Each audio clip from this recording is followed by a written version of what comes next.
In this video, I'll show you how to create a Telegram group. Ensure you subscribe and turn on the notification to this channel for lots of educational guides and content like this. And let's say for some reasons you want to create a group right on Telegram. So you can see right here, I just created my own Telegram channel. This is my Telegram channel, and I'm going to show you how you can create a group here on Telegram. Scroll down, you're going to see this icon. Click on it. Once I clicked on it, you're going to see the new channel, the new group, the new message. Click on the new group. Once it has opened up, you can add up any of your friends you want to add up, right? Let me say I can add up this. Gonna click on this, right? You're gonna select the image. Once you're done, you're gonna select, I'm gonna click on it. Just name it test, right?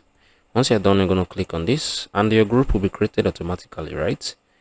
So this is it. This is how you can create a group on Telegram. If you found this video helpful, share your thoughts below in the comment section. Thank you guys for watching through. See you on the next one.